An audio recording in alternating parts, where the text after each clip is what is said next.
All right, shalom, and welcome to another Bible study that Yahweh has enjoined unto us here in Stone Mountain, Georgia. My name is Esaac ben Israel, and I am the priest of the United Congregation of Israel. And this is our weekly Bible study that we do every fourth day, which is commonly known as Wednesday at 7 p.m. Eastern Standard Time. These are open Bible studies, which means you can email a question to the uci.org at gmail.com. And if we don't get to it in this Bible study, then we will get to it in the next. But before we get started, let's begin with a prayer. So we are going to rise and face the east. All males, remove your head covering, and females always pray with their head covered. Abba Father, Most High Covenant Elohim of Abraham, Isaac, and Yaakov, we thank you, Yahweh.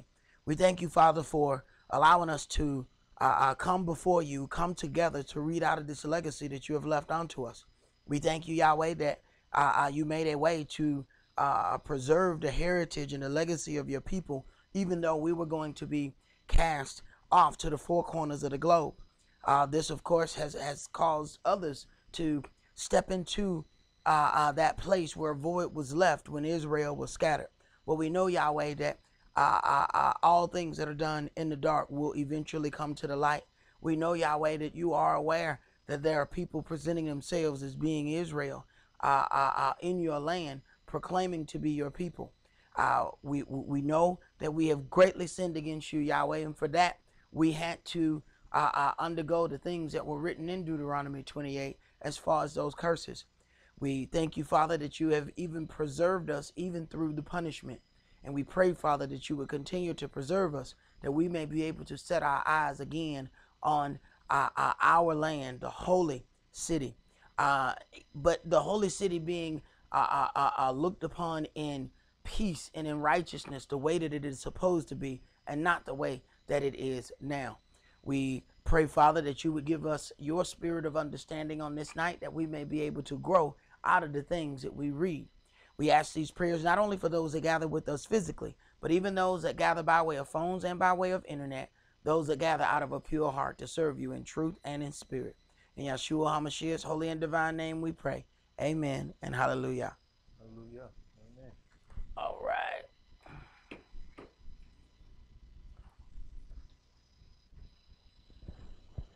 So we are going to get into a few questions, and every so often um, we'll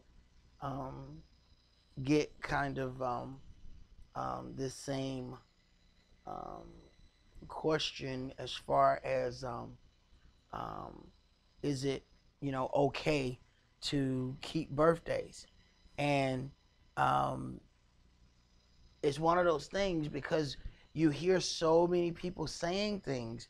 So I have to present, the whole side of the so-called discussion, because if you're not prepared for it, then people will end up kind of throwing you off with the way that they come at this question about um, birthdays. So let's begin in Genesis chapter 40, because I've heard Hebrews come at this and say point blank we should not keep um, any kind of birthday. And what they do is um, they mention the times that things happen bad, uh, dealing with that particular thing. So then they would say, okay, well then that means we're supposed to not deal with it. So let's go this one. Go to, let's see, Genesis 40. Start at verse 18.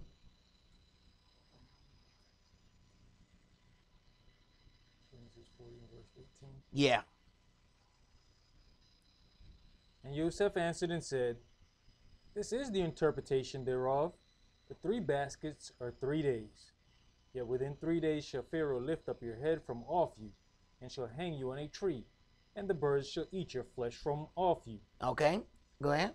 And it came to pass the 3rd day, which was Pharaoh's birthday. So now you have automatically, this is the first thing that brothers who are against keeping any birthday, this is where they come in and say, you know, this is a heathen practice. This is a heathen thing for anybody to keep their birthday, and only time you hear of it is when there's something going on with the heathen. What you find is there's people of substance, because you know they're spending money and having, you know, these grandiose things that they can afford to do. I mean, even, you know, today there's, you know, different ways that people celebrate their birthday. You have people with money, they celebrate their birthday. It might take a whole week, you know, and it's called a birthday, not a birth week. But, you know, when people have money, they do, you know, larger things because they can afford it. Go ahead. That he made a feast unto all his servants, and he lifted up the head of the chief butler and of the chief baker among his servants. And he restored the chief butler unto his butlership again, and he gave the cup into Pharaoh's hand. But he hanged the chief baker, as Joseph had interpreted to him.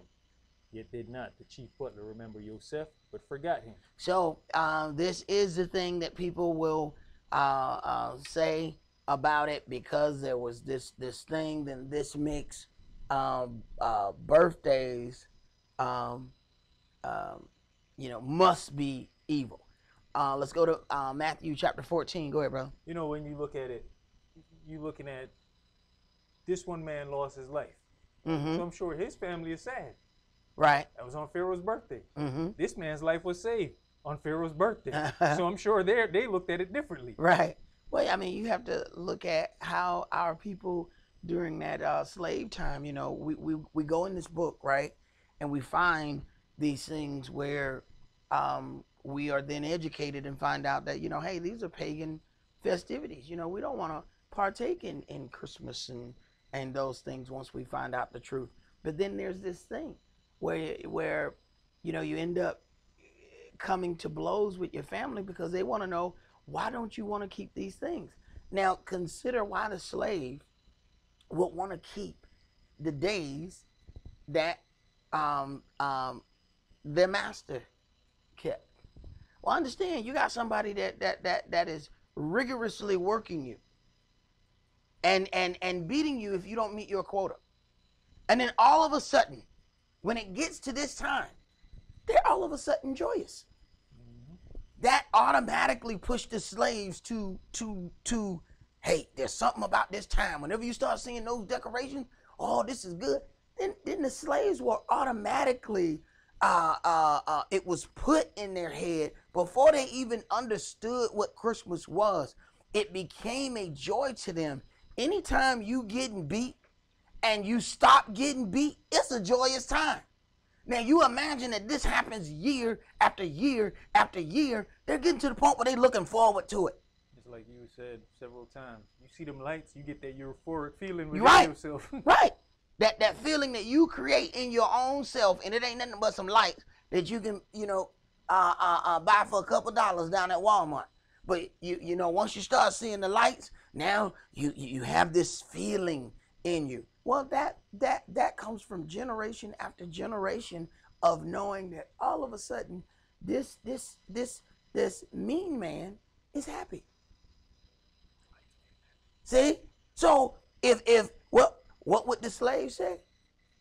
Is we thirsty? All right, so if you're thirsty, I'm thirsty. Is we happy? If you're happy, I'm happy. See? So that thing was automatically just put in our heads. It was programmed there. So, and that programming is hard to come out. It's why our people, you know, still push, you know, they will fight against you for talking about the Sabbath.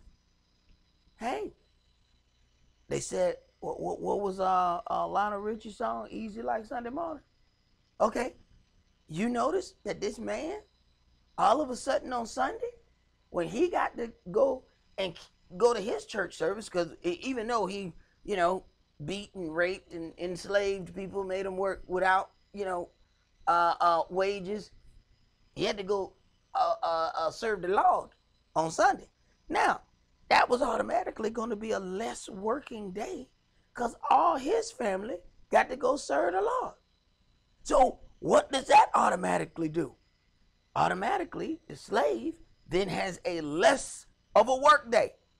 Don't you think they're going to go front of that day?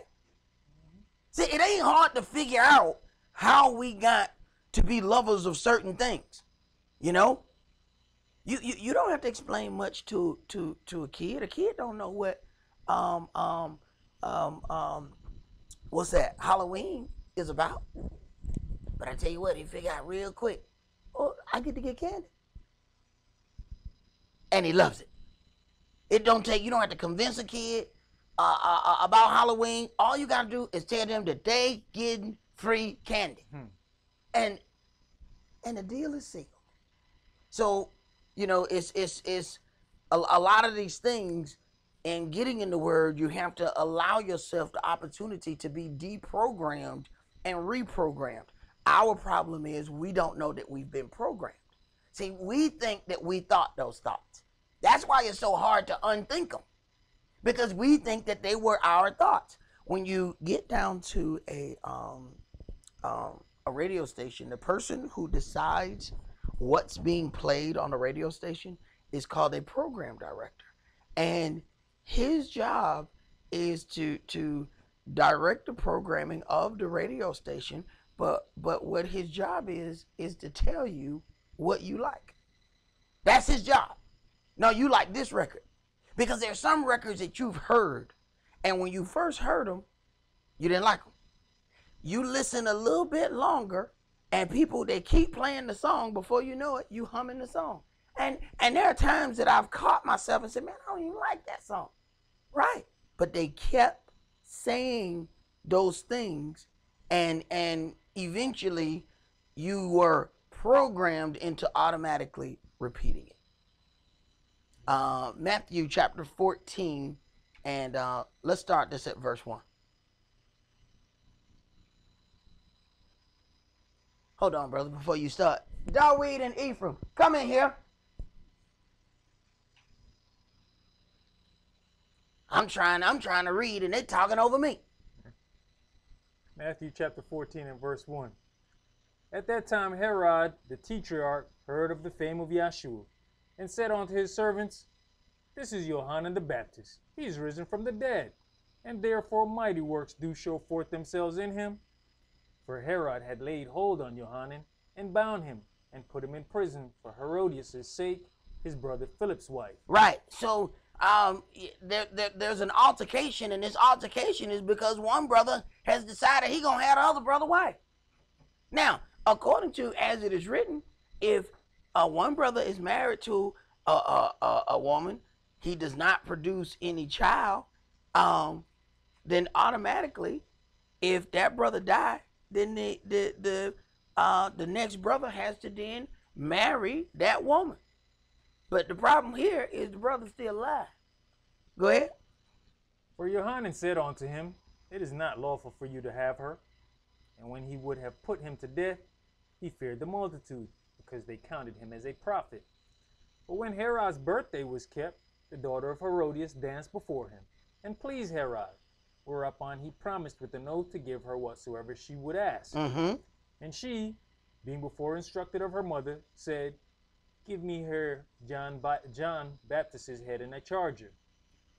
And the king was sorry, nevertheless for the oath's sake, and them which sat with him at meat, he commanded it to be given her. And he sent and beheaded Johanan in the prison. And his head was brought in a charger, and given to the damsel, and she brought it to her mother. And his disciples came and took up the body and buried it, and went and told Yeshua. Right. So now you have the second instance, and this is, where, brothers end up going in And they convince a lot of people within this situation. And we've had to deal with that within, our congregation a while back. That, a brother can, just kind of got all away from birthdays. But you'll notice, like, people go up and down in their so-called beliefs on these things. It's when it's convenient to them. And you have to be careful when you're dealing with situations where people jump in and out of the word as it suits their particular purpose that they want to deal with. So if you have not been doing a lot of reading, someone will present this to you and say, hey, they presented one in the Old Testament and presented one in the New Testament, and then that sounds convincing. So let's go to Numbers chapter 4. Go ahead, brother. You have something? I was just going to say, at the end of the day, we know Methuselah was the oldest man. Mm-hmm. How do we know that? Right. Somebody had to be keeping count. He was 996 years old or something like that. Right. And then at the end, last night we read, Yosef was 17. Right. How do we know? How did they know? Exactly.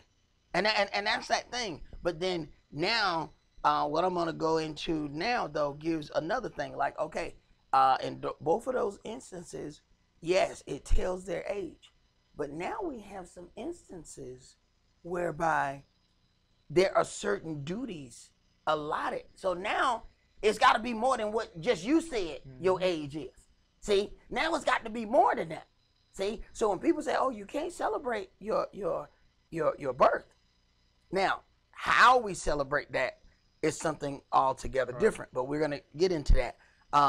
Numbers chapter 4, and let's start that at verse 1. And Yahweh spake unto Moshe and unto Aaron, saying, take the sum of the sons of Kohath from among the sons of Levi, after their families, by the house of their fathers, from 30 years old and upward, even until 50 years old, all that enter into the house to do the work in the tabernacle of the congregation. So now, from 30 years old and upward, even to 50 years old, they are allowed to serve in the tabernacle of the congregation. So then there has to be some kind of public acknowledgement of their age, of their birthdays, for them to count these from 30 years old to 50 years old. Basically, this is your retirement age at 50. There used to be a time that that's all. If you work anywhere for 20 years, you got a retirement. And the military still do it. Some say they adjust things, but that was everybody's retirement back in the days. And this is where it comes from. So for that to be your retirement, that's a big deal. So you can't just say, what's keeping somebody from saying, well, yeah, man, I'm 50. No, you ain't, man. You 48. You're trying to get out of work. See? So there has to be some kind of acknowledging of that. First of all, from somebody to even be allowed to work in the tabernacle, they had to be 30 years old to receive this charge, right? So somebody had to be able to verify that, yeah, this person we've seen, we've been around, we've been raised up with this individual. We can tell you that, yeah, he's 30 years old.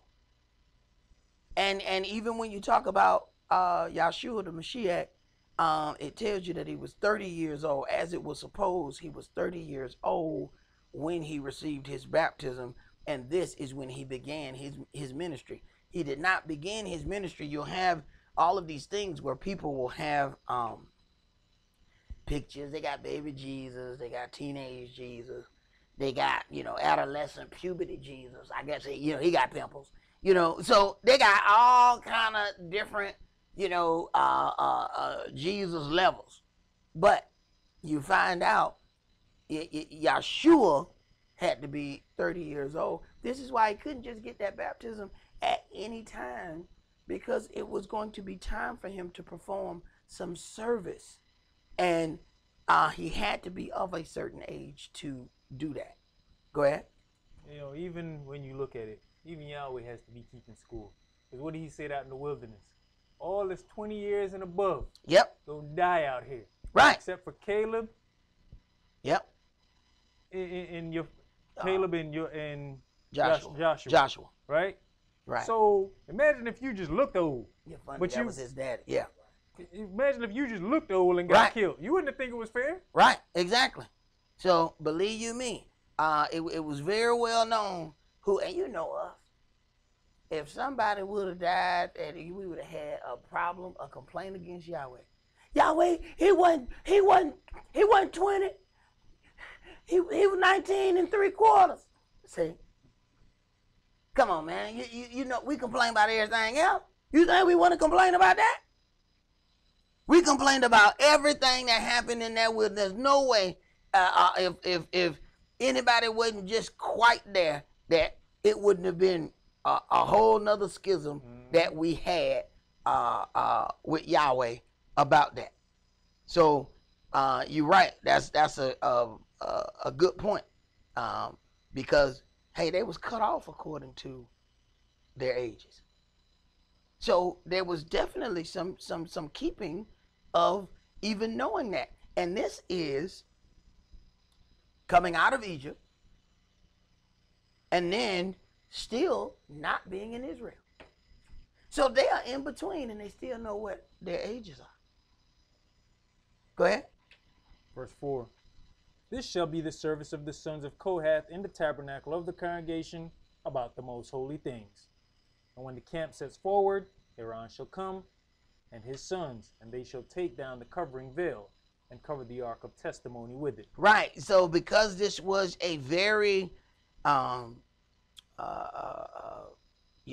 honorable job, it's not just a situation where anybody could do that. Jump down to verse 21. And Yahweh spake unto Moshe, saying, Take also the son of the sons of Gershon, throughout the houses of their fathers, by their families. From 30 years old and upward until 50 years old shall you number them, all that enter in to perform the service, to do the work in the tabernacle of the congregation. This is the service of the families of the Gershonites, to serve and for burdens.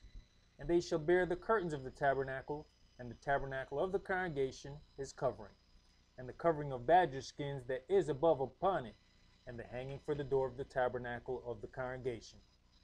So once again, then you see with this job here, there is this ordination stated once again about the age of these people. So it's not then up to just a situation about the personal preference of this person. No, you got to be a certain age to be able to do this job. It's no different than what we have to do. You have to be a certain age before you can go get your driver's permit.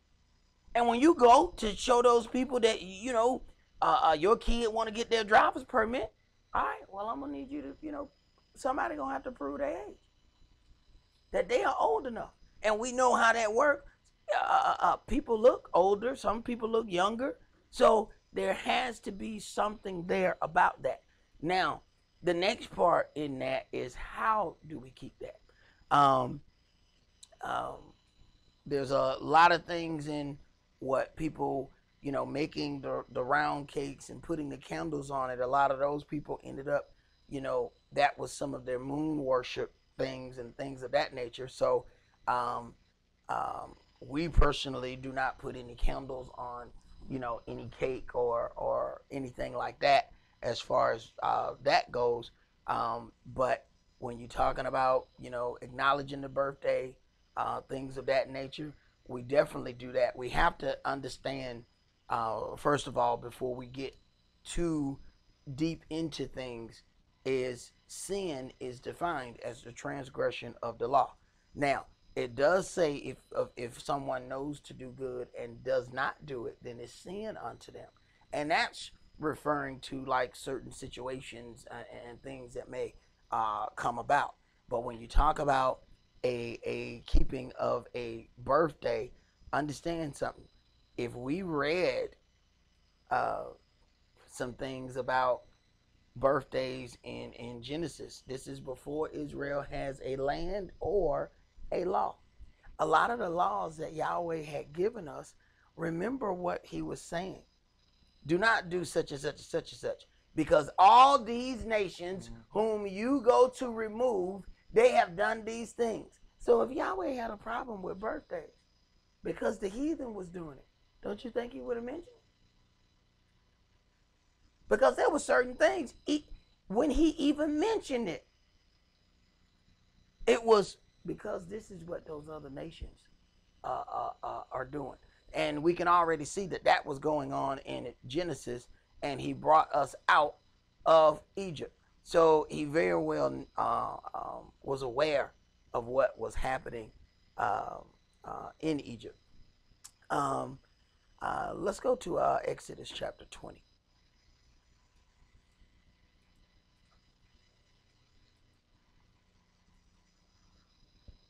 Because, we had a question on suicide as well. And sometimes there's one of those things where people believe that if they're they commit suicide, then they automatically they get to rest. They have left this world. And what ended up happening is they take part of that thing that is written in the New Testament. On this day you'll be in paradise with me.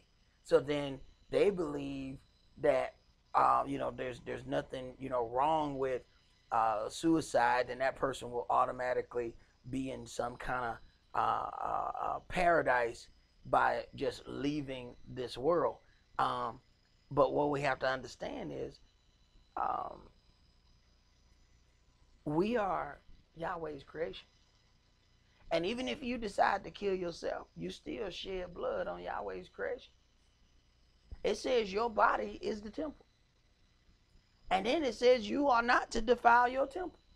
It says that a man that commits adultery sins against his own body because he uses his body to commit that sin. So if that does carries heavy weight, how much weight do you think it takes upon if a person commits suicide or kills themselves?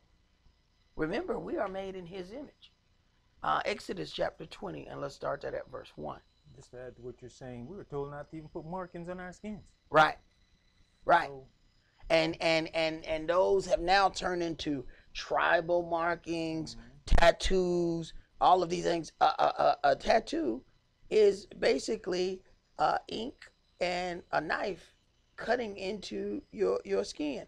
And then when you look at the brandings, the tribal markings of all of those things, Yahweh said we want to perform that.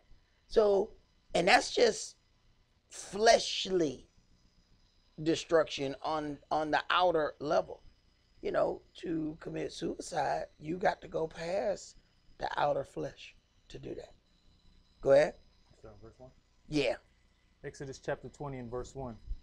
And Elohim spake all these words, saying, I am Yahweh your Elohim, which have brought you out of the land of Egypt, out of the house of bondage. You shall have no other gods before me. You shall not make unto you any graven image, or any likeness of anything that is in the heaven above, or that is in the earth beneath, or that is in the water under the earth. You shall not bow down yourself to them, nor serve them. For I, Yahweh, your Elohim, am a jealous Elohim, visiting the lawlessness of the fathers upon the children unto the third and fourth generation of them that hate me. Right. And a lot of times I think even we as Hebrews forget verse 5, for I, Yahweh, your Elohim, am a jealous Elohim. It's not just about you necessarily worshiping that makes Yahweh jealous. He watches the amount of time and energy we put into other things.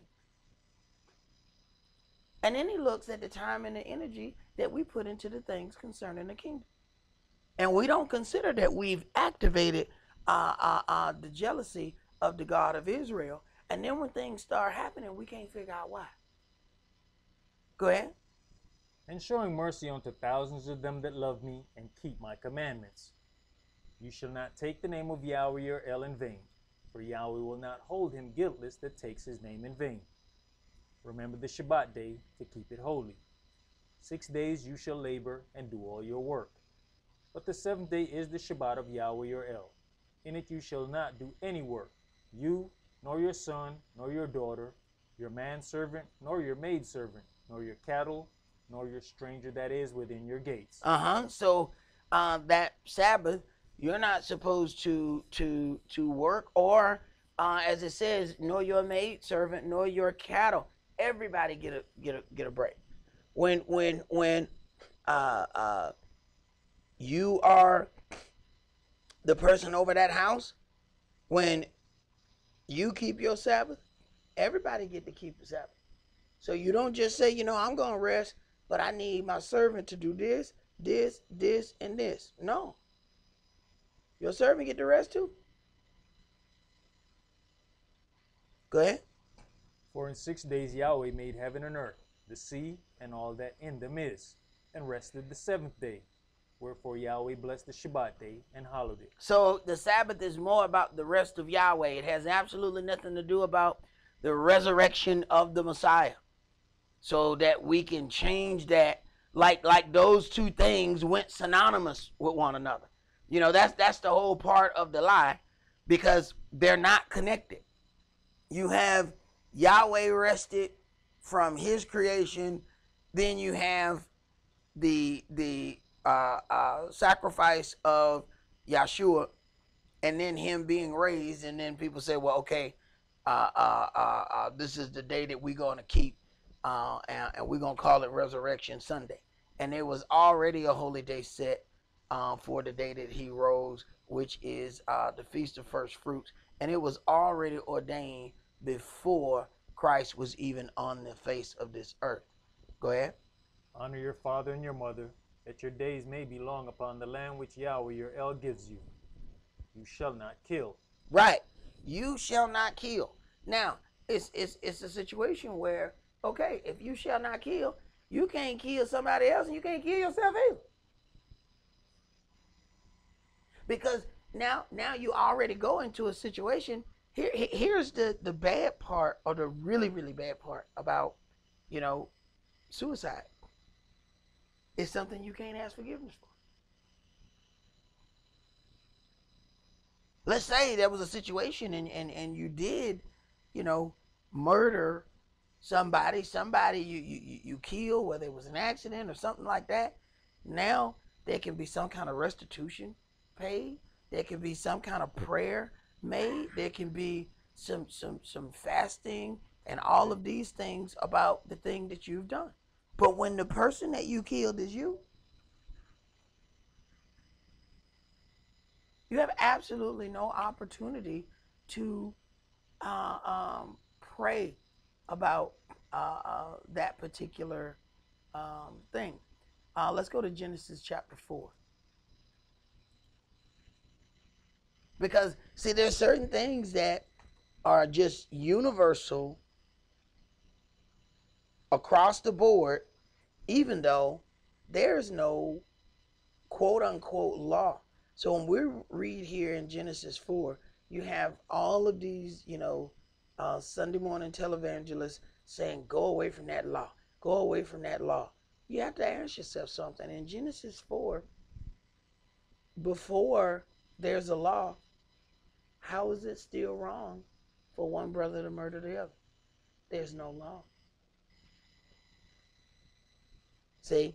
So they think by casting away this law, they'll be able to do whatever they want. Wait a minute. There was a automatic law that was understood between two people before there was a law. Go ahead and start that at verse 1. And Adam knew Eve his wife, and she conceived, and bare Cain, and said, I've gotten a man from Yahweh. And she again bare his brother Abel, and Abel was a keeper of sheep, but Cain was a tiller of the ground. And understand, when she bare Cain, this is the first child after the deed that was done of disobeying Yahweh. So after disobeying Yahweh, a seed was born, And that seed just happens to be disobedient. Now, isn't that amazing how that worked? Because there was disobedience in the beginning, now the seed of that has absolutely nothing but disobedience. And it's one of those things that, we don't consider of where was the mindset and what were the deeds that was done when this child was conceived. So they've gone against Yahweh, they've done all of this thing, and here come this child. And this child's disobedient. And then you connect that same thing and deal with slow-mo. Dawid gets with Bathsheba, somebody else's wife. He lays with this woman. He commits adultery, right? Child that's born dies. The very next child is a complete whoremonger. The thing that Dawid was doing. Slow-mo had 1,000, what he had, whatever the number, it was something ridiculous. Complete whoremonger. Now, consider what was his daddy doing at the point of him being conceived. He was being a whoremonger at that particular time. He saw somebody else's woman and liked her. Automatically, because that was somebody else's wife, that child could not come forth. All right? So that child had to die. But the very next child that belonged to him and that woman, who ends up becoming the next king, he was a whoremonger. So there's some things there that we have to consider. It's like, my mama used to tell me back in the days, before you date somebody, you need to shake that family tree and see how many nuts fall out of it. I said, well, what that mean? She said, well, the kid's going to be just like, the fact they going to, it take two people to make, children, all right? So those children going to be a result of what their mama and their daddy and a few of them other nuts that's in that tree. See? So there are certain things that you see, and you're going to have to be man or woman enough to admit, they got that stupid stuff from me right there. Oh, you see that right there? No, that's your mama. That's your mama right there. That's your mama. See, they got the stuff from somewhere. They ain't just steal it. It came from somewhere. So it's some nuts. If you look far enough in that tree, you're going to see the same kind of nut in that tree that fell on that ground right there. See? So when you go and you walk down, back in the day, my grandma had a big old pecan tree.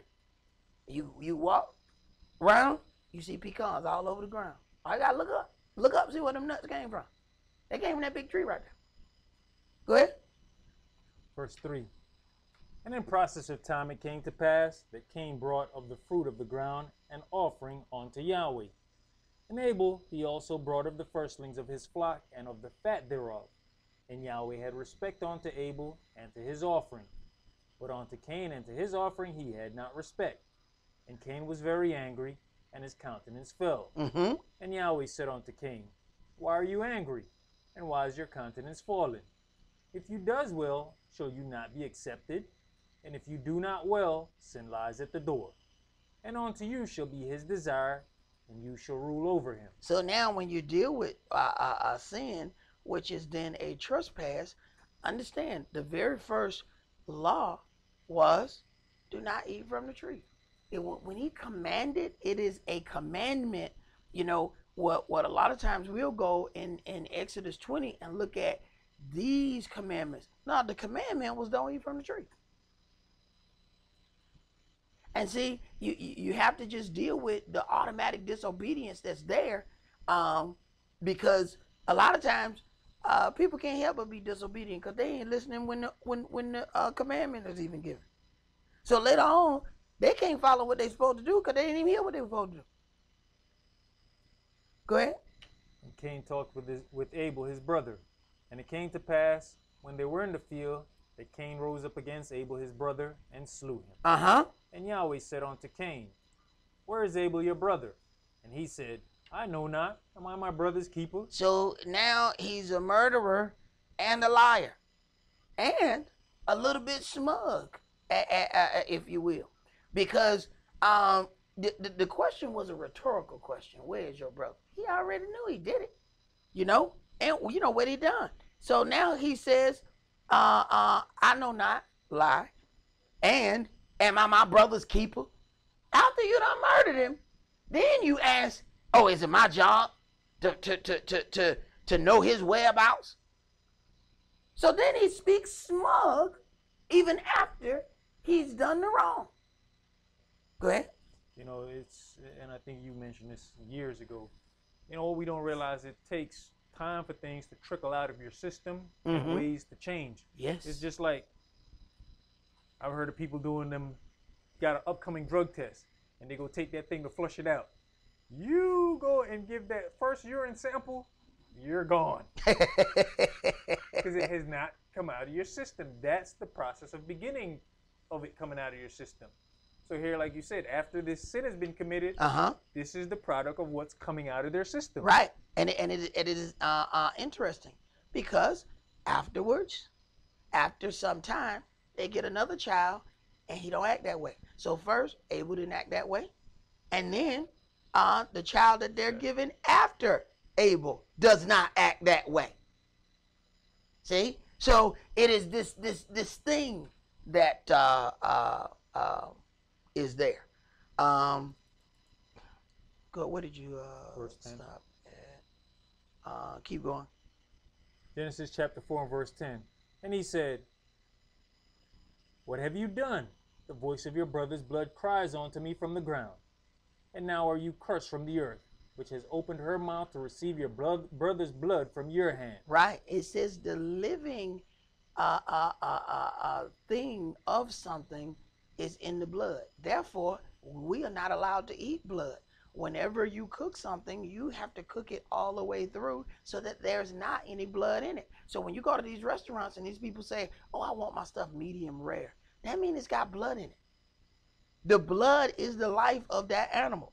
So understand, when Yahweh say his blood cries unto me from the ground, the blood is a living entity. Yahweh said, no, I can hear that blood.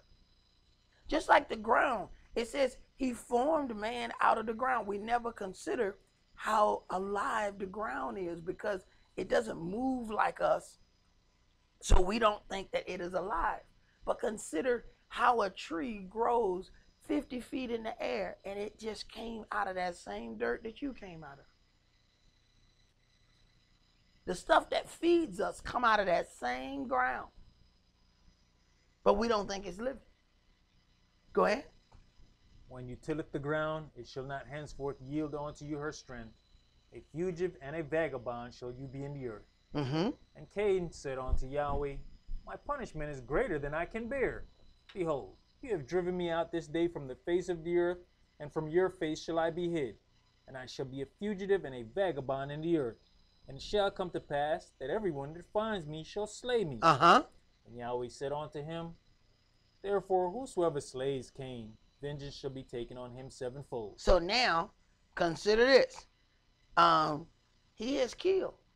Yet Yahweh said, whoever killed him that is killed gonna be punished sevenfold. So, and here's that thing where automatically you would say, well, okay, well, he killed. He should be killed. So even at this point in the beginning of setting up things, Yahweh said, no. Nobody can kill him. I'm going to punish him another way. Go ahead. And Yahweh set a mark upon Cain, lest any finding him should kill him. All right. So, and of course, he had to go forth out of that garden. Let's go to our Numbers 35.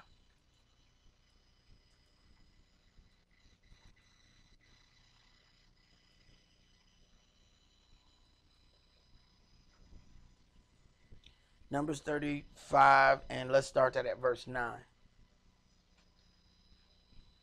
And Yahweh spake unto Moshe, saying, speak unto the children of Israel, and say unto them, when you be come over Jordan into the land of Canaan, then you shall appoint you cities to be cities of refuge for you, that the slayer may flee thither, which killeth any person at unawares. Right. So if it's an accident, to keep from being killed by the revenger of blood, somebody that's in their family. They say, hey, you harm one of my relatives.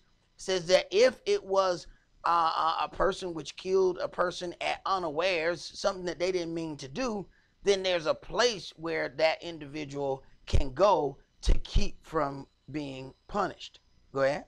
And they shall be unto you cities of refuge from the avenger, that the manslayer die not, until he stand before the congregation in judgment.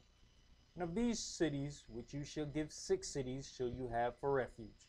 You shall give 3 cities on this side Jordan, and 3 cities shall you give in the land of Canaan, which shall be cities of refuge.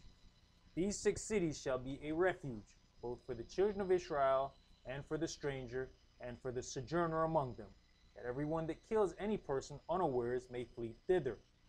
And if he smite him with an instrument of iron, so that he die, he is a murderer.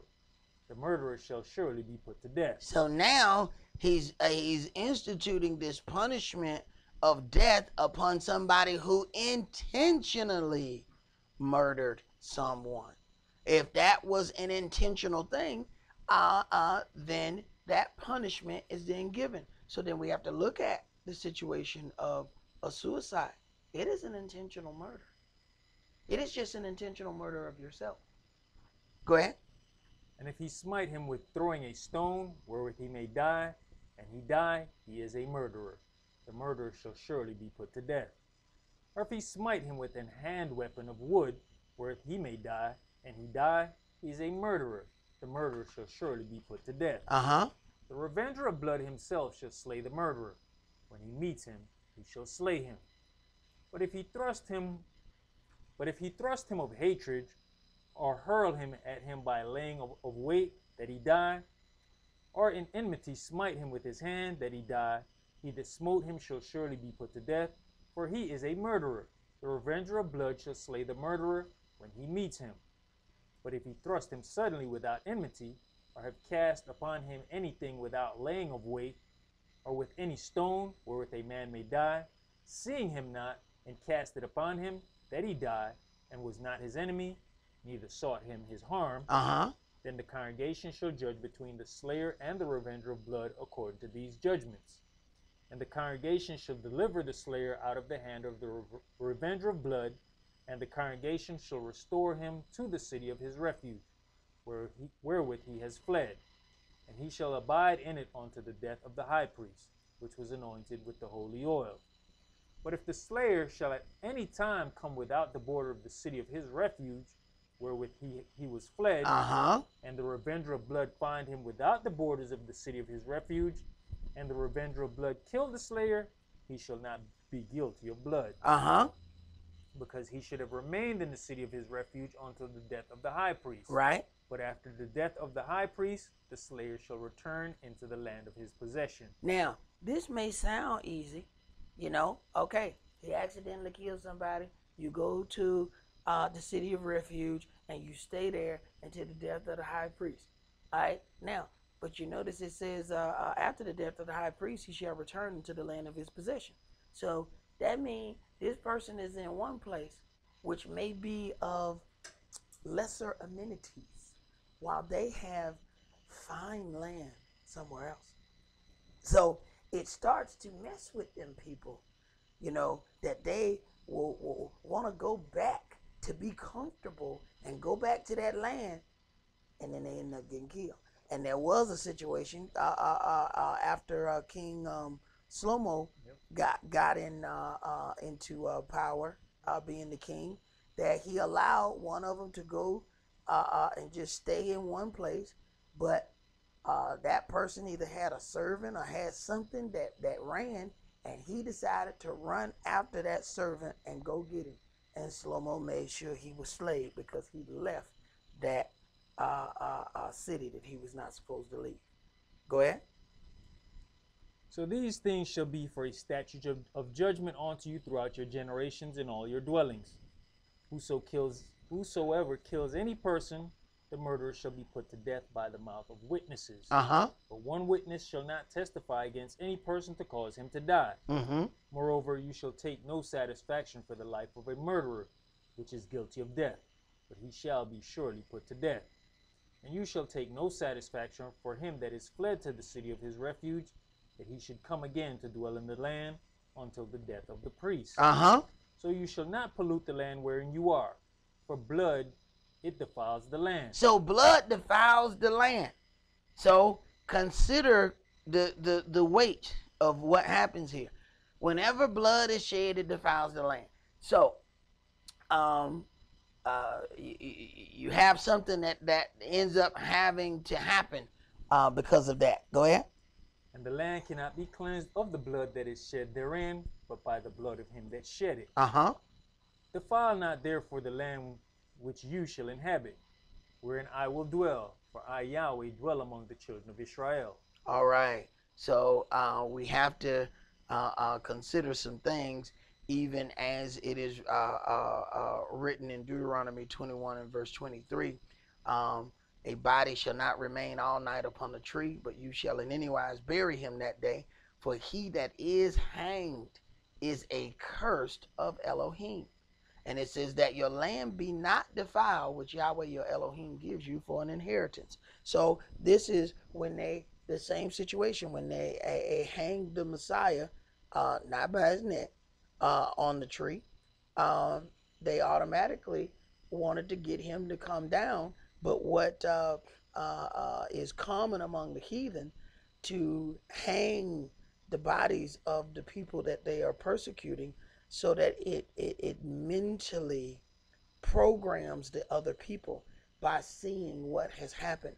And that same thing is happening to us today by the police. It is amazing how when a brother is shot dead in the middle of the street, he's sitting there in the middle of the street for hours. They say, oh, well, we're conducting an investigation. And then they get the smallest sheet they can find. And you can get a large sheet at Family Dollar for about $7. You know, and this is a police department that has automatic weaponry. They got tasers, they got videos, they got cameras they can put on their shirt. They got all these things. But somehow the sheet is never big enough to cover the body that's laying in the street. So what does that do? It infuriates the people who are around that have to look at this dead body laying in the street. And when you talk about when our people rioted, consider what happened each one of those times. They left a dead body sitting in the middle of the street. What did you think them people was going to do? So it's like we were actually set up to riot. Imagine if, consider how the race riots started in Atlanta in 19 whatever that was. All they had to do was put inflammatory articles in the newspaper. Black brute rapes white woman. And it was a lie. But this is how they started the race riot. They never saw a body. They just saw the newspaper article that said something was wrong. So what do you think would have happened if a black person killed a white person, and within the whole neighborhood of these white people, they just left the dead body in the street? Man, it would be a riot within minutes. So they know what they're doing by leaving the body there. They are fueling it. And let me tell you how easy this is. There are certain places that when there's a bad traffic accident, they'll come with a green sheet and put a curtain around the accident. Because but this is how you know. Now let me show you how twisted Babylon is. Because the one accident actually causes problems, and anybody who has been in traffic can attest to this. You're in all this weight, and then you get to what's going, and it's one little fender bender. Well, one person hit the back of another person. But how did it cause this horrible accident, this horrible backup? Because everybody drives by and look at it. And they call that rubbernecking and goosenecking. All right? So that rubbernecking is everybody turn around and keep looking at it. And when you get up to it, you can see. Everybody slow down and look. And then you right after the accident, you can go 100 miles an hour after that. But it took you 30 minutes to get right? And it ain't but one stopped lane. And it's 5 lanes. The rest of the traffic in the other 4 should be moving. It's not, because everybody's looking. So what did they figure out? When it's something that they can't move right away, they come with that sheet, put it around, traffic is gone. Now, you mean to tell me they can get a big curtain when it's traffic? Because traffic is commerce. That's money. So when it has something to do with money, they can produce a bigger sheet. But when it's a dead black man in the street, somehow they can only get a twin-size sheet to cover this full-size man, which means his arm or leg is always hanging out, which infuriates those people. So they know what they're doing in doing that. Go ahead. Now, to touch on the suicide thing, you think of Yehudas Iscariot when he did the deed. Right. He started the process and stopped. Because remember, he started giving the money back and all that. So you started the process of getting yourself back in right. But I guess because they didn't take the money, it killed him, and he just went and said, you know what, I'm going to just go ahead and take my life. Yeah. But that's the whole thing. He started that process. But it was a situation as well, though, when he realized that he had betrayed innocent blood. Right. See, somehow the adversary convinced. See, this is the part that you have to be careful of. That the adversary convinced you that what you're doing is right.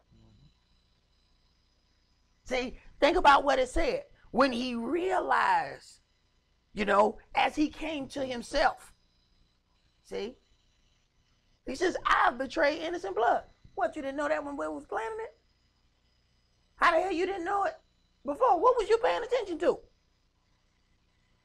See? So it's that thing where there's things in here written. Understand, there's a common peace that is between 2 individuals who have never had an altercation. It says when you deal with some or do something to somebody who has not done anything to you, you have broken the covenant of peace. There's an automatic covenant of peace between people who don't even know each other. As we offer that shalom, which is peace, there's automatic peace between y'all until something happens. But imagine nothing happened to break the covenant of peace. Why are you doing something to someone who has never broken the peace with you? Now you got a problem. I want you to go to Isaiah chapter 1.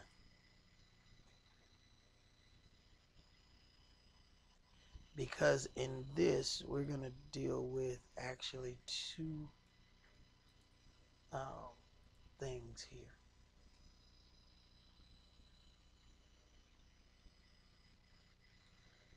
Isaiah chapter 1, and let's start at verse 2.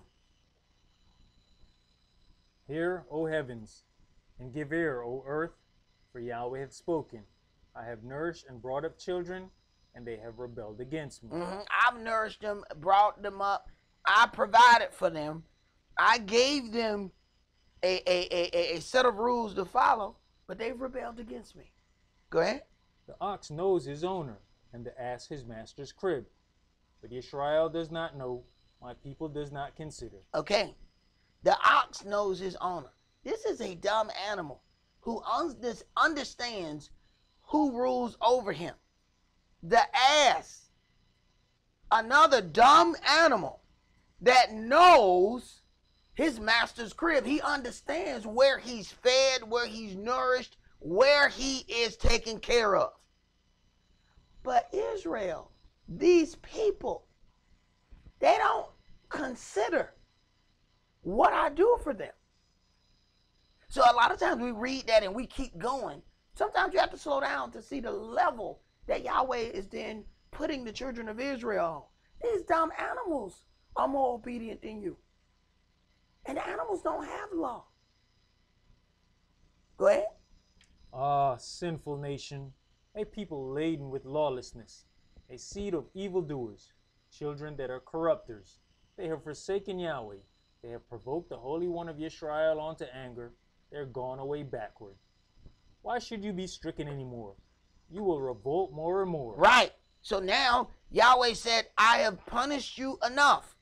So now it's just time for me to just set you aside and leave you alone. Because no amount of punishment helps you. Why should you be stricken anymore? It says you chastise a child to lead them in a better way.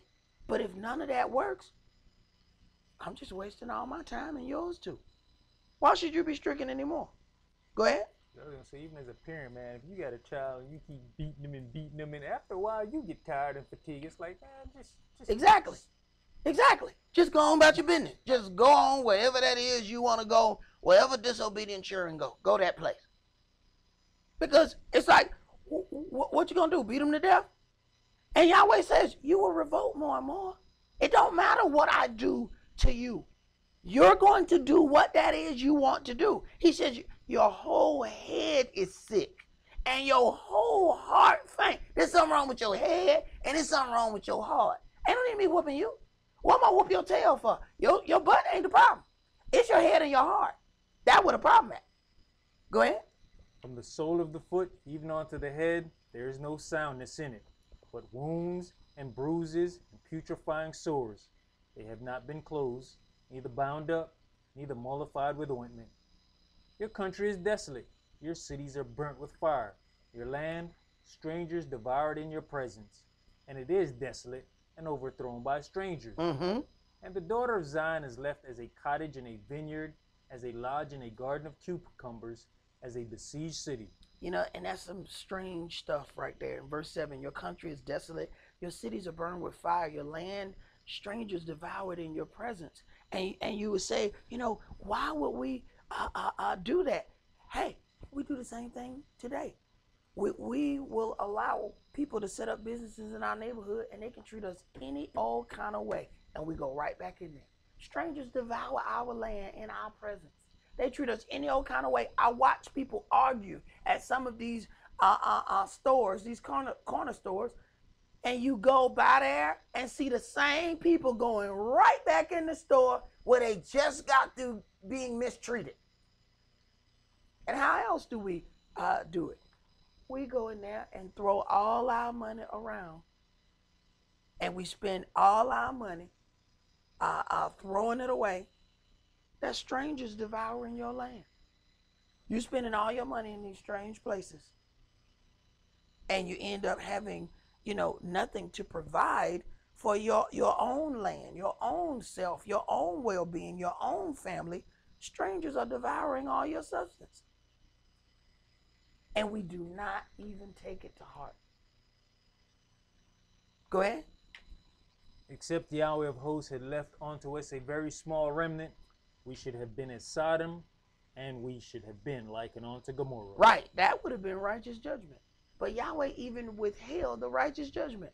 We should have received that because of the deeds that we've done. So a lot of times we don't even consider the great mercy that Yahweh has bestowed upon us. Go ahead. Hear the word of Yahweh, you rulers of Sodom. Give ear unto the law of our Elohim, you people of Gomorrah. So, and this was the point that I was making with the Rastafarian that came that day that was saying we was likened unto Ethiopia. Then all of a sudden he believed that we Ethiopians now. You know, now Ethiopians are Israelites. He likened Israel to Sodom and Gomorrah because of our deeds. Go ahead. To what purpose is the multitude of your sacrifices unto me, says Yahweh? I am full of the burnt offerings of rams and the fat of fed beasts, and I delight not in the blood of bullocks or of lambs or of he-goats. When you come to appear before me, who has required this at your hand to tread my courts? Bring no more vain oblations. Incense is an abomination unto me. The new moons and Shabbats, the calling of the assemblies, I cannot away with. It is lawlessness, even the solemn meeting. Because it's so foul, your holy gathering is lawlessness. It is unholy because of all the things that you've done before you even gathered. Go ahead. Your new moons and your appointed feasts my soul hates. They are a trouble unto me. I am weary to bear them. Right. And then you have people arguing so much about what day they ought to keep the holy day on. Is this the right day? Is this the right thing? And Yahweh is sitting there looking at the heart in which you showed up with. And we trying to figure out, spending all our time and energy on what day we showed up, not what heart showed up when we went to keep it. Go ahead. And when you spread forth your hands, I will hide mine eyes from you. Yes, when you make many prayers, I will not hear. Your hands are full of blood. So, consider that. Because of those deeds, when you spread forth your hands, I will hide mine eyes from you. You will make many prayers, but I will not hear you. Why? Your hands are full of blood. So if you have gotten into a situation that you have blood on your hands, now you have caused a separation between you and Yahweh. And if you even talk about the things that happened in the garden, once they committed this sin, automatically they ran when they heard Yahweh. Automatic separation between them and Yahweh. So where were you? I hid. See? So even before judgment has even entered anywhere, there's an automatic separation once that sin is put forth. Go ahead. Wash you, make you clean. Put away the evil of your doings from before mine eyes. Cease to do evil. Learn to do well. Seek judgment. Relieve the oppressed. Judge the fatherless. Plead for the widow. If you judge the fatherless and plead for the widow, that means if you're doing well and seeking judgment, then you're looking at things other than just the things that appeal to you. So you can take care of yourself and then walk by the widow and look at her being mistreated and say, well, you know, that ain't got nothing to do with me. I'm going to keep on going.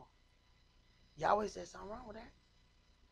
See, any amount of unrighteousness, especially in our land, defiles the land. Once the land is defiled, now everybody in trouble. Go ahead. You know, even with this situation here, you're taking your own life, suicide. You got your own blood on your own hands. Exactly. You can't wash you. Exactly. You can't make you clean. You got it. Verse 18. Come now, and let us reason together, says Yahweh. Though your sins be as scarlet, they shall be as white as snow. Though they be red like crimson, they shall be as wool. If you be willing and obedient, you shall eat the good of the land. But if you refuse and rebel, you shall be devoured with the sword. For the mouth of Yahweh hath spoken it. How is the faithful city become an harlot? It was full of judgment, righteousness lodged in it, but now murderers. Your silver is become dross, your wine mixed with water. Your princes are rebellious, and companions of thieves. Everyone loves gifts and follows after rewards. They judge not the fatherless, neither does the cause of the widow come unto them. Therefore said the Adonai, Yahweh of hosts, the mighty one of Israel, I will ease me of mine adversaries and avenge me of mine enemies, and I'll turn my hand upon you, and purely purge away your dross, and take away all your tin, and I will restore your judges at the first, and your counselors as at the beginning. Okay, now see, now we have a thing here, because we also have a question about even seeking counseling, you know, because there's a proud part of Israel that won't allow us to go and get any help for things. You know, it's people that see certain things that's in their physical body that they should go to the doctor about, but they won't go. There's things that people know that they have issues with, but they won't go and talk to nobody about it. Now, part of that is is pride, number one, but then that's also that next thing that came behind our people coming out of that slavery. The church was everything. The church was, if we had a problem, we just go to the church and shout it out. See, we wouldn't actually have to go and seek any, you know, help for you know, that particular problem. But you look at how it was in the real church. Verse 26, I will restore your judges. That's one thing. They're judging between, you know, these individuals and the situations that might have happened as at the first, and your counselors as at the beginning. So then you talk about receiving counsel. you're then being instructed on some things before something happens. See, you got to deal with the judge after something happens. You deal with the counselors before something happens. Before, after. Hey, after, I don't need to talk to the counselor, man. Could you counsel me on, once you get in jail? Could you counsel me on this situation? All I can tell you now is don't drop the soap. You know what I'm saying? You know what I'm saying? Because, you know what I'm saying, you should have came talk to me before you got yourself in there. I can't give you no counseling now. See, now the counseling is limited to where you are. See, if there was questions asked before that situation took place, then that's a whole different set of counseling. But now that something has happened, you go from counselor to now you got to go see the judge. See? So now you can talk to the counselor, but understand something. Counselor only has a limited amount of influence now. See, now you got to deal with the judge. Now the judge is in control of that situation. Go ahead. Afterward you shall be called the city of righteousness, the faithful city. So when your judges are restored and your counselors are restored, then shall the city be righteous, then shall it be called a faithful city. And it is one of those things that you keep having to remind people about this situation with Israel.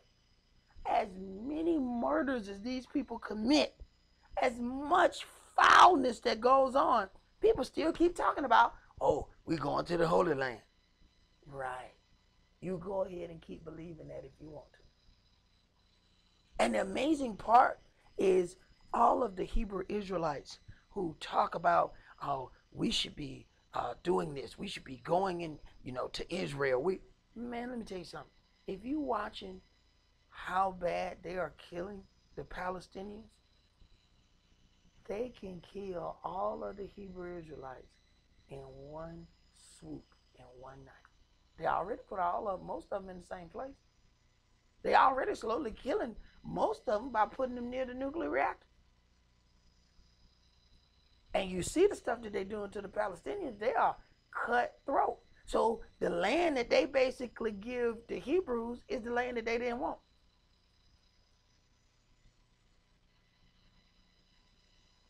And people say, let's go back. Why? So I can stay near a nuclear reactor? If I want to be radiated, I just hang out at my dentist's office. I tell them, no, man, don't even put that little guard on me, man. Let me just hang out by this little thing here, man, and just keep on turning that button. Just keep on pressing it, man. I'm going to get all that radiation, bro. I ain't got to go on. I ain't got to give me a passport to go over there and get radiated. I can get radiated right down the street. Let's go to our Proverbs 11.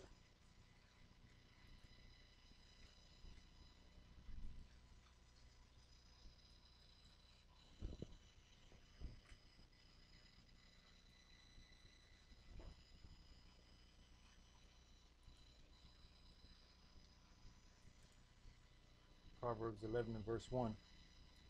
A false balance is abomination to Yahweh, but a just weight is his delight. When pride comes, then comes shame, but with the lowly is wisdom. The integrity of the upright shall guide them, but the perverseness of transgressors shall destroy them. Riches profit not in the day of anger, but righteousness delivers from death. The righteousness of the perfect shall direct his way, but the wicked shall fall by his own wickedness. The righteousness of the upright shall deliver them, but transgressors shall be taken in their own naughtiness. When a wicked man dies, his expectation shall perish, and the hope of unjust men perishes. The righteous is delivered out of trouble, and the wicked comes in his stead. Right. And this is one of those things that we don't consider, and I've had to live through a situation like that. And let me tell you, it's real easy to read some of this stuff, but when something happens, it's difficult to put that right in its place when it's happening. It says the righteous is delivered out of trouble, and the wicked comes in his stead. As my elder passed away, and The next brother came and he took everything, all my power, my job, everything that I was doing, you know, the department that I was in charge of. He took all of that away. And it never did occur to me that Yahweh was allowing it to protect me. So when this dude started calling himself the comforter and making everybody eat on atonement and all of these things were happening, I was moved out of the way and somebody else went through that suffering who got that job. Now, of course, at the time, I'm whining and crying about the job because I'm feeling like, man, I've been done wrong. Not knowing Yahweh let them do wrong so I can stay in the right. Because the person who had to deal with him had to make a decision to be foul or get severely mistreated in front of everybody. It's like when you join a gang. Your allegiance is to that gang, so they need to make you do some things to, first of all, see if you are really down with them. Because, see, they don't trust you if you just around while they doing dirt, but you ain't done that. So to get their trust, they got to see you do some dirt. See? And folks keep thinking they can hang around dirty people and be clean. No, that time going to run out. That time going to run out. Because it's going to come a time where they say, look here, either do dirt or we're going to put you in the dirt. Go ahead. Verse 9. An hypocrite with his mouth destroys his neighbor, but through knowledge shall the just be delivered. When it goes well with the righteous, the city rejoices. And when the wicked perish, there is shouting. By the blessing of the upright, the city is exalted, but it is overthrown by the mouth of the wicked. He that is void of wisdom despises his neighbor, but a man of understanding holds his peace. A talebearer reveals secrets, but he that is of a faithful spirit conceals the matter. Verse 14. Where no counsel is, the people fall, but in the multitude of counselors there is safety. In the multitude of counselors. So now, when we have a situation of whether or not we should seek counseling for some things, it says we should have a multitude of counselors. Why? Because you don't deal with one person for all things. There are certain people that are gifted in certain areas. See, if you have certain issues, then there's certain people, certain counselors that should automatically come up in your head. You know, if I have a situation with a vehicle, I'm gonna call the people that I know that deal more with vehicles. If I have a situation with my yard or something, I'm gonna call the people who normally deal with that. If I have a problem where, you know, I ain't feeling so right, I'm gonna call the people who I know deal with herbs more. See? So in the multitude of counselors, there is safety. Now, that don't do you no good if you don't talk to them. See, and because that pride is there a lot of times, then people won't actually talk to anybody. And because to seek counseling, we have to first admit that there's something that we need counseling about. And see, that's one of those things that pride will block that. See, pride will keep us from really seeking that right advice. It says even a king is supposed to have counselors. You know, when you talk about a president and his cabinet, these are other people around who will then advise him on other things. He doesn't try to do, you know, make every decision on his own without saying, all right, let's come on in, y'all, let's talk about this. Let's see what this situation. Now there's certain situations he can make on his own. You don't need a whole table, a round table meeting to get rid of a murderer. If you done seen the murder and this blood laying on the floor, you don't need to call a meeting before you get this person out of here. You already know what you're dealing with when you got a person laying down in a pool of blood you know what's happening here. But when you talk about dealing with things and issues and having a multitude of counselors, there is safety. Now, being that we are of a different culture, that we are dealing in this word, we have to consider the manner of the counselor that we may be dealing with for that particular thing. See, when it comes down to things of righteousness, a heathen can't give me but so much counseling. Now, I'm not saying there's not some things that you can get. I flip the channels and listen to some televangelists, and I still hear some good things that come out of there. Now, I know they worship the adversary of the devil, but even the devil say some good things, because that's the stuff he got to do to pull you in. See, you have to know, which things to take and which things to leave. So you can go to a motivational speaker. They don't believe in what you believe in, but there's still some things that you can get out of it. See, you just know that when it comes down to how you're going to walk as a Hebrew, they can't advise you on that. They can't give you counseling on that, but they can give you counseling on the thing that they deal in. When I first got married, the pastor, of course, I ain't know nothing then, but I knew enough. I knew a little bit. And the pastor wouldn't marry unless he did the counseling. I told him when he did it, I said, you can go ahead and have the counseling, but I'm pretty sure I'm going to counsel you when you come in. And when it was done, that's what the pastor said. He said, you were right. Right. I've been through a little bit more than it looked like I done been through. See? So when he sat down there and he thought he was finna take me through a class, he got in a class. And I wasn't teaching nothing then. Right. That was just Yahweh working on me in the rough stages. Go ahead, bro. In the same token of the counselor and in seeking counsel, if you don't talk about what you've been through, nobody knows your experiences. If you don't talk about what you're going through, nobody knows how to help you.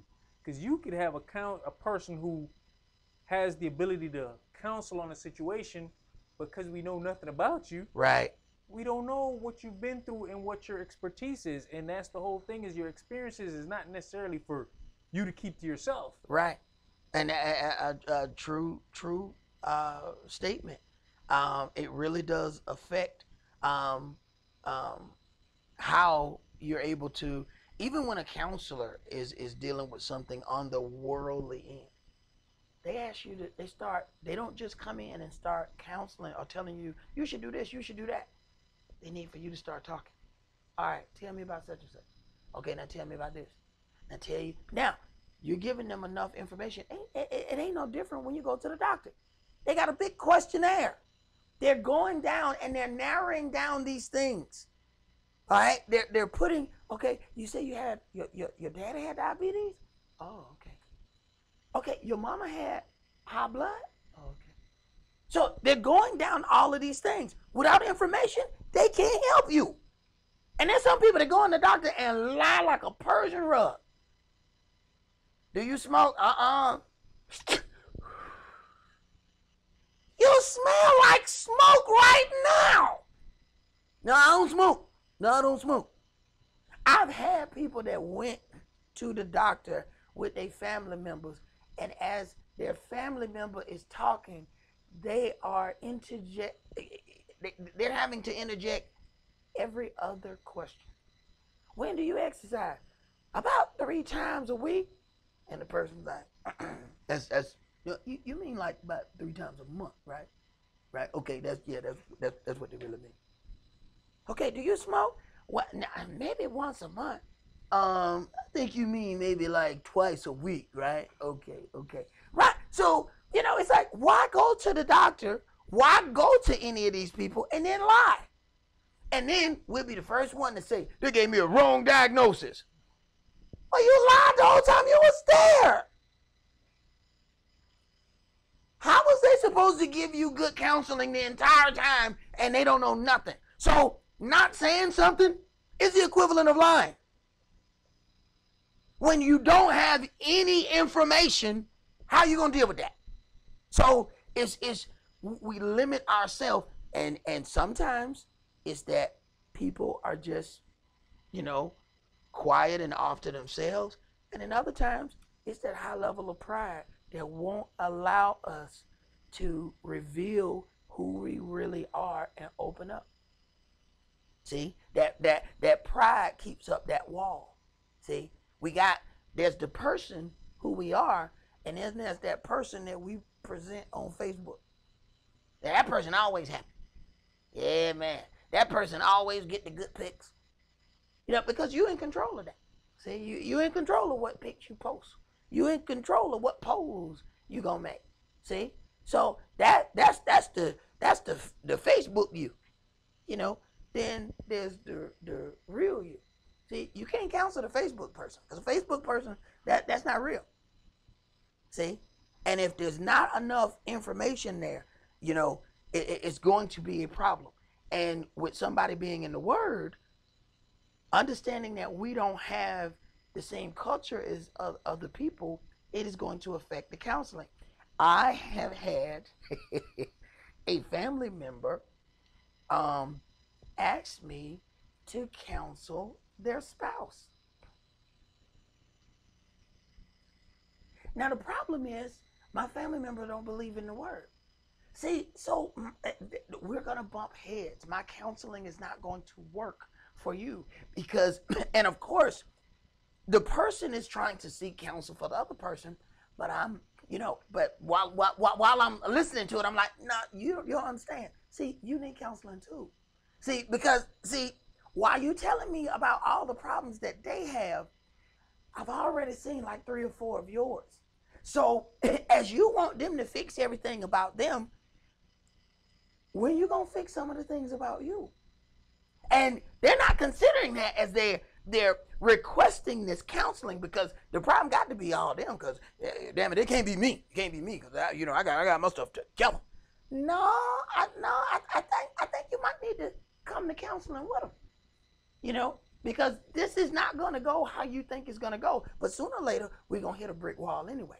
Because I'm going to deal with this thing according to the Bible, according to the culture of Yahweh, my Elohim, and that's going to cause a problem with your beliefs. See?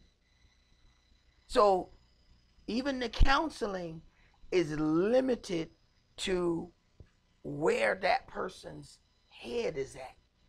So it ain't but so much counseling you can give a heathen, and it ain't but so much counseling a heathen can give you. Not to say it's not going to benefit you or the heathen. Just know that sooner or later you're going to hit that line. But until you hit that line, you can deal with it. Until you hit that line. Go ahead.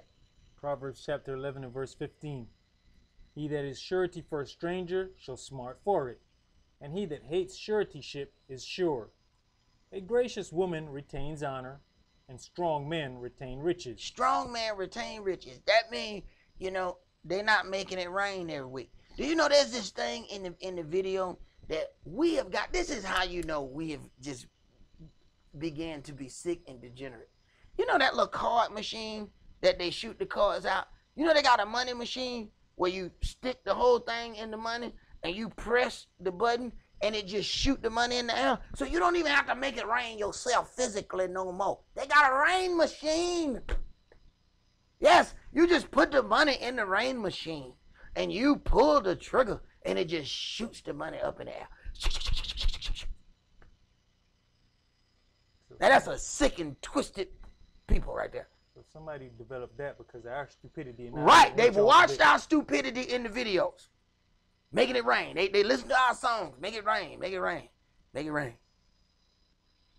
They listen to it, they watch us, and now somebody else that made some money off of it. So they get the little money machine, and it's crazy. The banks have a money machine to count money. Our sick and twisted generation has a money machine that shoots out money without counting it. Without count. Now, if that is not sick and twisted, but it look cool in the club. Woo! Shoot it. Right. Money flying everywhere. Right. And the same people 2 months later trying to figure out how the hell they gonna pay their light bill. But they had a money machine shooting money all over the club, and damn, it looked nice. Made for some good pictures on Instagram. Right. But Instagram people don't know your lights off. See? There is a strong man retains that, because you got to be strong enough. And why does it say a strong man? Is it strong because he got money? No, strong because he can resist the temptation to show the hell out in front of these people. See? Strong enough to say, oh man, I should make it rain. But you know what? It's going to be just a little bit of, it's going to be a scattered shower. I might throw one or two, and then every time I go, hey, boy, that's scattered showers. Well, you ain't going to make it rain? No, it's a slight chance of precipitation, but it's not going to rain. See? Slight chance of precipitation, but baby, it's not going to rain. Why? Because my light's going to still be on. You understand what I'm saying to you? My kids going to still get fed. You understand what I'm saying to you? See, my family gonna still be clothed. Do you understand what I'm saying to you? My car gonna still be paid for. So it's gonna be a slight chance of precipitation. But I can guarantee you it ain't gonna rain up in here. Not if I'm the cloud. You understand what I'm saying to you? See, that's a strong man. Not that he got money. He knows where that line is. Go ahead. Proverbs 11:17. The merciful man does good to his own soul, but he that is cruel troubles his own flesh. And you don't think making it rain trouble your own flesh? What happened when you get hungry? Who caused that trouble? You did. When you put your money in that machine and went, go ahead. The wicked works a deceitful work, but to him that sows righteousness shall be a sure reward. As righteousness tends to life, so he that pursues evil pursues it to his own death. They that are of a froward heart are abomination to Yahweh, but such as are upright in their way are his delight. Though hand joined in hand, the wicked shall not be unpunished, but the seed of the righteous shall be delivered. As a jewel of gold in a swine's snout, so is a fair woman which is without discretion. Right, a fair woman is a beautiful woman. As a jewel of gold in a swine's snout. And a swine's snout is nasty and disgusting. It drips all kind of mucus. It just runs all down. He sticks it all in the mud and then poop. This is what it says, a beautiful woman. Now, we just stopped at beautiful. Man, she beautiful. Yeah, stay long enough to see if she has discretion. Go ahead. The desire of the righteous is only good, but the expectation of the wicked is anger. There is that scatters and yet increases, and there is that withholds more than is meet, but it tends to poverty. The liberal soul shall be made fat, and he that waters shall be watered also himself. He that withholds corn, the people shall curse him, but blessing shall be upon the head of him that sells it. He that diligently seeks good procures favor, but he that seeks mischief, it shall come unto him. He that trusts in his riches shall fall, but the righteous shall flourish as a branch. He that troubles his own house shall inherit the wind, and the fool shall be servant to the wise of heart. The fool shall be servant to the wise of heart.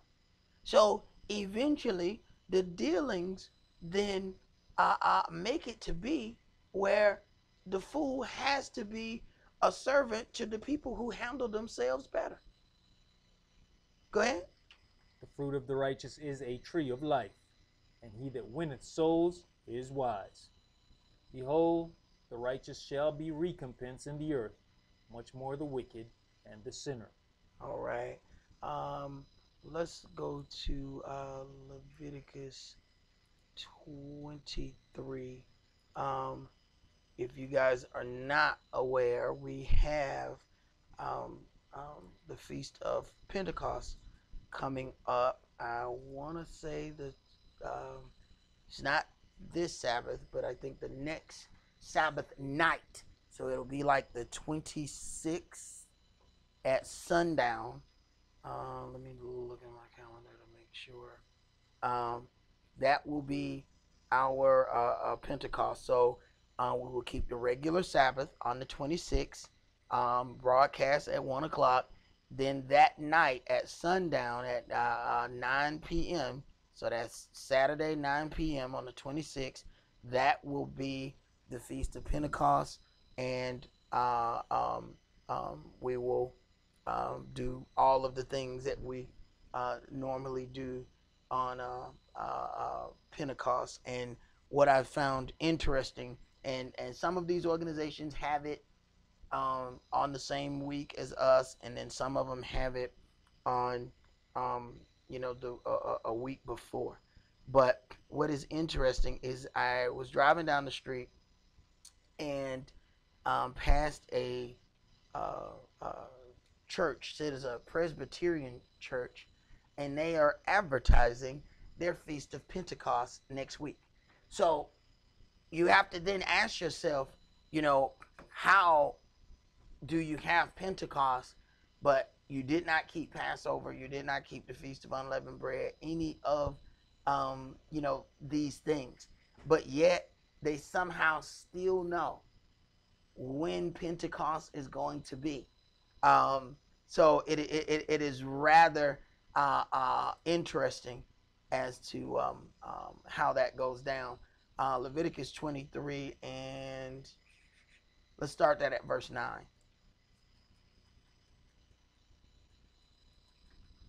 And Yahweh spake unto Moshe, saying, Speak unto the children of Israel, and say unto them, When you be come into the land which I give unto you, and shall reap the harvest thereof, then you shall bring a sheaf of the first fruits of your harvest unto the priest. And he shall wave the sheaf before Yahweh, to be accepted for you. On the morrow after the Shabbat, the priest shall wave it. So, and the whole thing in honoring Yahweh is that we honor Yahweh with the things that are given unto us. So, being when you're talking about true prosperity, and this is what they'll even tell you today, true wealth is home or land ownership. All the other stuff, you can rent forever, you can do all of those things, but when you have that property, it gives you a way to tie up your assets and do things of that nature. So when you talk about these things, having the land give you these things, so you didn't have to go out and buy and do these things. Your own land that you already have produced these things. And then as a show of respect and honor unto Yahweh, we then offer him the first of our increase. Go ahead. Verse 12. And you shall offer that day when you wave the sheaf and he lamb without blemish of the first year for a burnt offering unto Yahweh. And the meat offering thereof shall be 2/10 deals of fine flour mingled with oil, an offering made by fire unto Yahweh for a sweet savor. And the drink offering thereof shall be of wine, the 4th part of an hin. And you shall eat neither bread, nor parched corn, nor green ears, until the selfsame day that you have brought an offering unto your Elohim. It shall be a statute forever throughout your generations in all your dwellings. So we've those things we have already completed. Those things we've done. Okay. So then we're now then about to get into what it calls here the Feast of Weeks, and you're gonna understand why it calls it the Feast of Weeks. Verse 15. And you shall count unto you from the morrow after the Shabbat, from the day that you brought the sheaf of the wave offering, 7 Shabbats shall be complete. Right. So then we got 7 weeks in these things. 7 Shabbats shall be complete, and you shall count from the morrow after the Sabbath, from the day that you brought the sheaf of the wave offering. So you have Passover, you have Feast of Unleavened Bread. Then the very next day is first fruit. So then from that Sabbath, you then count your 7 Sabbaths. And then the next day after that, so 7 times 7 is 49. The next day is the 50th day. So Pentecost is always on a Sunday. That is why we keep our Sunday, of course, will begin Saturday night. So that's why we have our service Saturday at 1, our regular Shabbat. Then at sundown, that will be Sunday. Sunday don't start 12 o'clock midnight like they tell us. All right, the next day starts at sundown. Then we will keep our Feast of Weeks, our Pentecost. Go ahead. Even on to the morrow after the 7th Shabbat shall you number 50 days, and you shall offer a new meat offering unto Yahweh. Right, and then those people that say, oh, well, y'all keep that moon Sabbath, or y'all keep such and such. Here is, Yahshua said, let them hear Moses. Let them hear Moshe. And if they will not hear Moshe, they will not be persuaded, though one rose from the dead. What Moshe says is that 7 Sabbaths equal for 49 days. So them people, listen to them Enochian brothers. See, them brothers that follow that Enoch calendar, and then you got the people that do this, that, and we got a moon, we got a moving Sabbath. Right. 7 of their Sabbath don't equal 49 days. They have some stuff that have to equal and divide so equally that they have days that ain't even days. They say, oh, this day 0. What the hell is a day 0? How you have a day 0? And what the hell do you do on that day? Nothing. What can you do on a day 0? Oh, it's a day, but you don't count it. Well, okay, let me ask you a question. Did you live and breathe on that day? So you mean to tell me a day on Yahweh's earth, living and breathing, don't count? That's what you're trying to tell me? See, you can't even stay in my face with nothing like that. See? Because then if you got this moving Sabbath where it's this week the Sabbath on Monday, the next week the Sabbath on Wednesday, how you going to keep a job? See? That's for them people that say, oh man, this place going to be destroyed anyway, so why I need to worry about working or doing anything? Let's just stay around until it get destroyed. Right? You go tell that to somebody else. That's an excuse not to do anything. And having that moving Sabbath, ain't no way in the world you're going to be able to work for somebody. Matter of fact, you can barely even own your own business working like that. You sure can't have no shop open up. Then they come on Tuesday. No, this is my Sabbath this week. Man, we can't figure out when you open. I'm trying to buy something here. First you told me that Saturday was your Sabbath. Now I come here 2 weeks later and Wednesday your Sabbath. I don't even know when to help you get money. Right. Go ahead. Verse 17. You shall bring out of your habitation 2 wave loaves of 2 tenth deals. They shall be of fine flour. They shall be baken with leaven.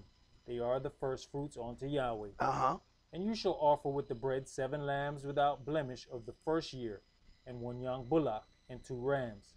They shall be for a burnt offering unto Yahweh, with their meat offering and their drink offerings, even an offering made by fire of sweet savor unto Yahweh. Then you shall sacrifice 1 kid of the goats for a sin offering, and 2 lambs of the first year for a sacrifice of peace offerings.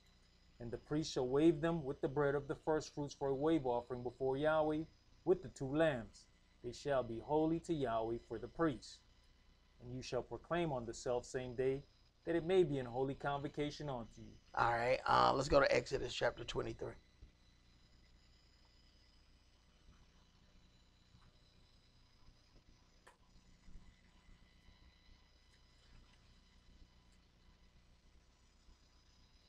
And let's start at verse 14.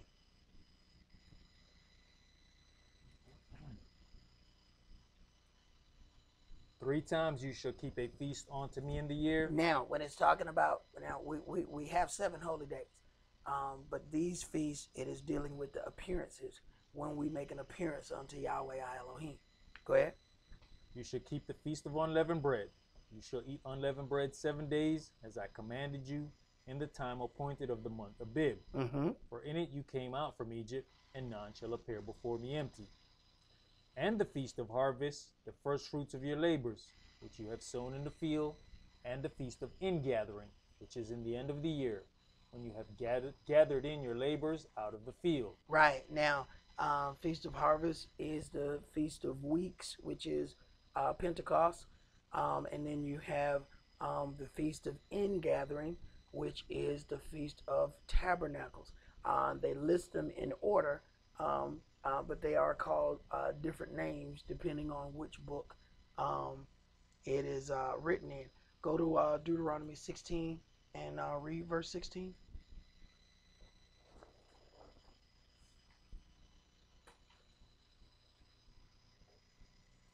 "3 times in a year shall all your males appear before Yahweh your Elohim in the place which he shall choose, in the feast of unleavened bread, Right? and in the feast of weeks." Feast of Weeks, what we read earlier, is it Feast of Weeks, which is also Pentecost. Go ahead. "And in the feast of tabernacles." And in Tabernacles, which was also called in the other one, Feast of Ingathering. Go ahead. "And they shall not appear before Yahweh empty." And read verse 17. "Every man shall give as he is able." Every man shall give as he is able.